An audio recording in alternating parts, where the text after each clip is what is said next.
অন্নপূর্ণা যোজনা নিয়েও কিছু বিভ্রান্তি, কিছু মিথ্যা প্রচার গত 2-3 দিন ধরে যারা চালিয়েছিলেন, এখন তারা নিজেরাই বিভিন্ন জায়গায় ফর্ম ফিল আপ করার জন্য এগিয়ে এসেছেন এবং জনগণও সহযোগিতা করছে। আমরা এর আগে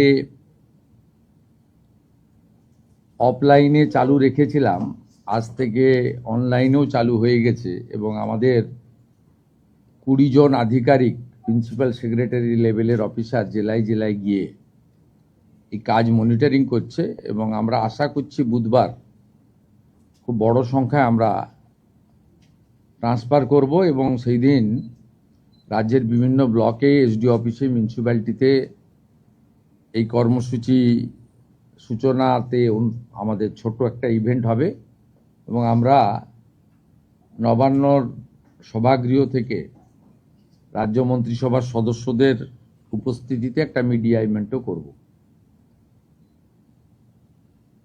আমি এই সংক্রান্ত আপনাদের কাছে কেন আমরা বিস্তারিত তথ্য সংগ্রহ করছি, আমি এর আগে ওই রাকিবুল শেখের কথা বলেছিলাম।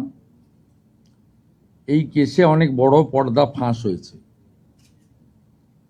বহরমপুর পিএস কেস নম্বর 843/2026,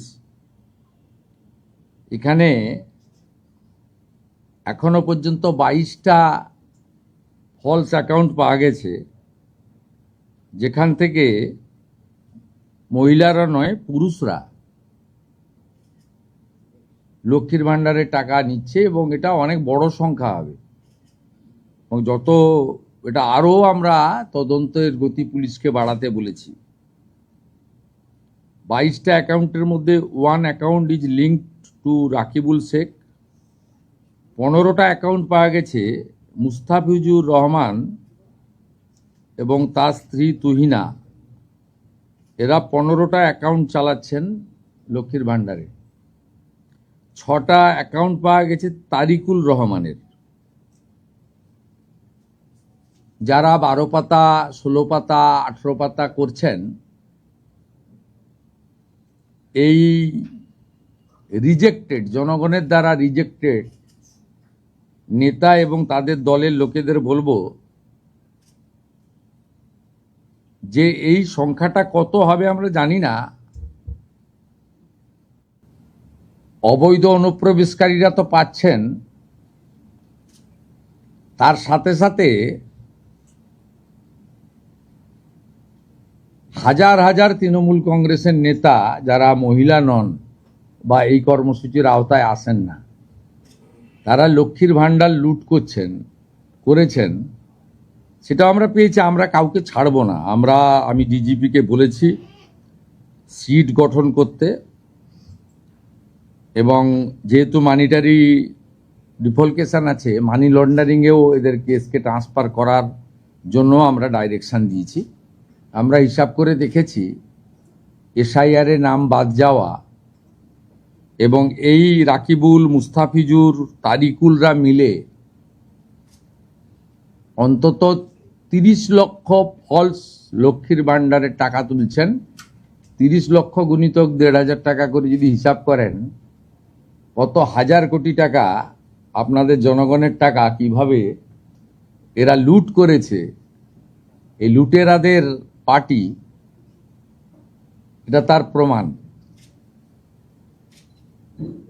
আমরা এদেরকে একেবারে গ্রাসরুট থেকে ক্র্যাকডাউন করব আইনের মাধ্যমে। আমি এই প্রসঙ্গে পশ্চিমবাংলার সমস্ত জনগণকে, বিজেপি কর্মী সমর্থকদের অনুরোধ করব, কোথাও আইন হাতে তুলে নেওয়ার দরকার নেই। সরকারের উপরে ভরসা রাখুন।